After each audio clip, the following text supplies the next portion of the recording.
States, but we can't even brag about that because it's to the detriment of Israel. Jerusalem, all the different things that we've done, the Golan Heights, I did things, nobody has ever done anything for Israel like me, and we made tremendous progress, and we've made a lot of progress with Iran too. Wiped out their military, but they should have been done 47 years ago. If I could, do you think that Prime Minister Netanyahu should be re-elected as elected? So there he is saying he's been the greatest president for Israel. We know you're a terrible president for the United States of America, but you've been wonderful for Israel. He's sitting next to the president of Syria saying, look, I gave Israel the Golan Heights, that guy's territory, sitting next to him. Now that's important because what we're seeing with these oil reserves is very similar. He's willing to basically sell us out to give anything to the Israelis. The Israelis want a war with Iran. They're getting the war with Iran. Who cares about the American people? Who cares about our oil reserves? Who cares about gas prices? Who cares about the cost of living? To hell with you. Because what he cares about is he's been the greatest president for Israel. And he's willing to give away that guy's land for his country. He's willing to give that guy's country away. And he's been willing to give our country away as well. And getting this low in the oil reserves without actually making a deal with Iran by not controlling Israel. All Iran wanted in the deal was the first point of the memorandum of understanding was control your dog. That's supposed to be on a leash.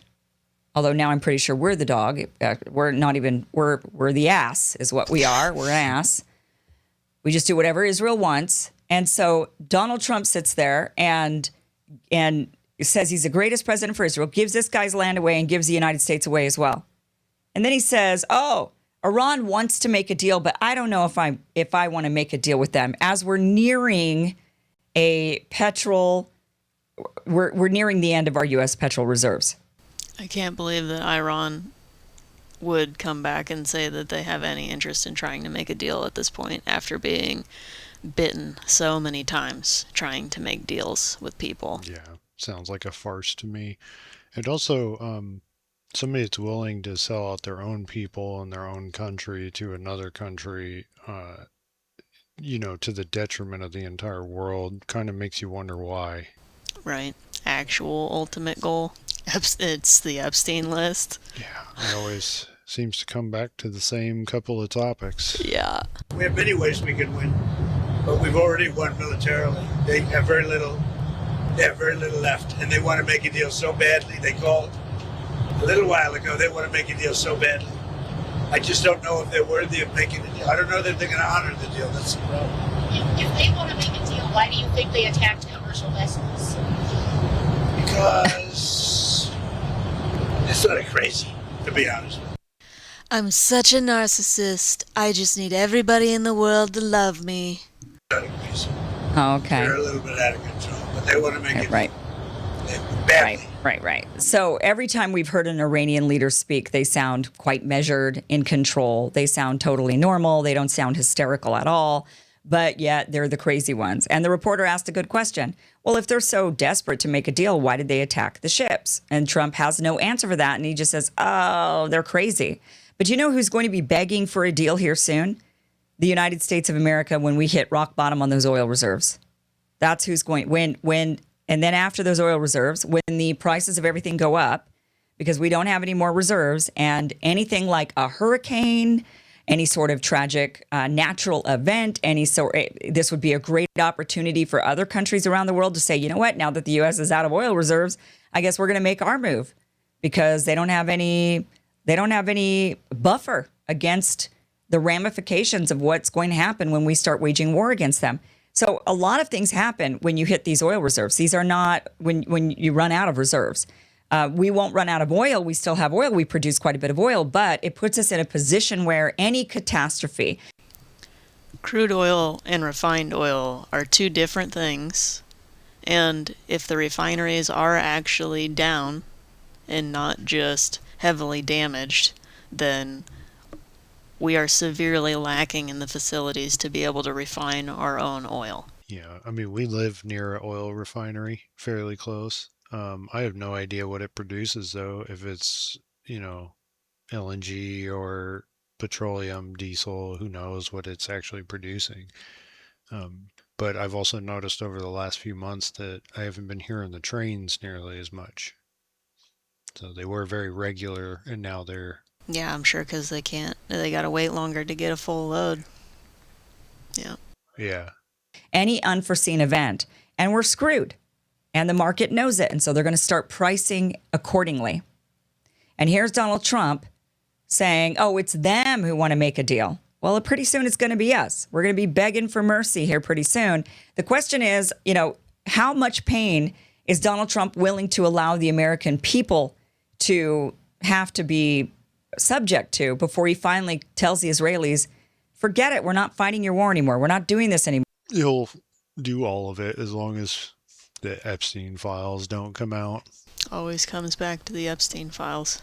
The thing that Trump campaigned on to get into office, draining the swamp, releasing the Epstein files, as soon as he got in there, it was fumbled.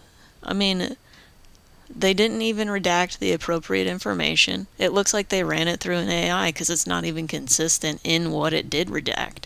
And then a couple weeks into the presidency, maybe a couple of months into it, he's like, oh, we're still talking about the Epstein files? Why? Because it's freaking important. Yeah, because that's what most people fucking voted you into office for.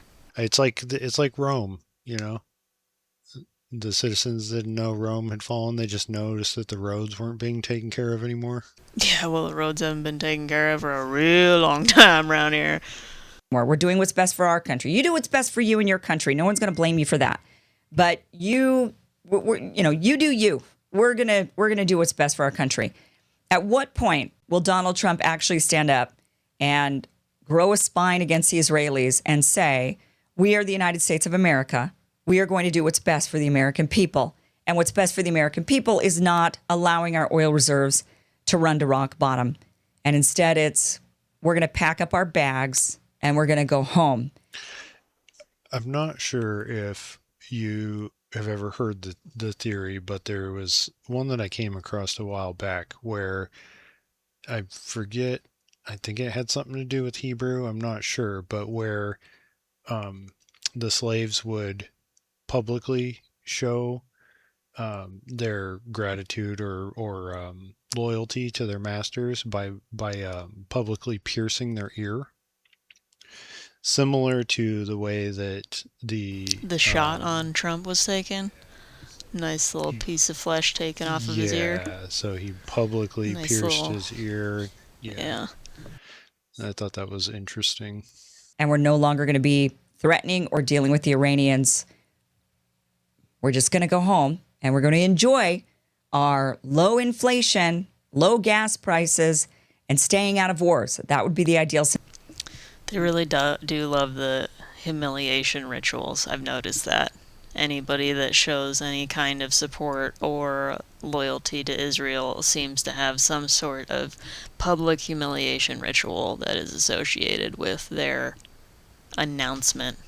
Yes, it also extends into Hollywood too. You see it heavily in Hollywood, not to go too esoteric, but in the way that when an actor or actress becomes kind of irrelevant or hasn't done anything in a while, then there's a big scandal about them. Put them in a dress, do something embarrassing, and now they're publicly, dressing up and doing rituals, satanic rituals. But the whole occultism involved with Hollywood is very apparent. It's all, everything's symbols, the Grammys, the Oscars, Hollywood. Yeah. Mm-hmm. Yeah. The red carpet. Their outfits, their behavior, their hand signs. Will ease the public into the occultism. Scenario, but we'll see how long it takes before he cries uncle. Thank you for watching this clip from the full Kim Iverson Show, which you can watch in its entirety Monday through Friday, 2 p.m. Pacific, 5 p.m. Eastern. It is free at Kim Iverson. Thanks for watching the show. If you enjoyed some of our commentary, if you got any questions about any of the things that we talked about today, please do your own research. We've both done our own research and come to our own conclusions about the things happening in the world, and it's up to everybody to do that for themselves. Thank you for watching, and we hope to see you again. Would you like to know more?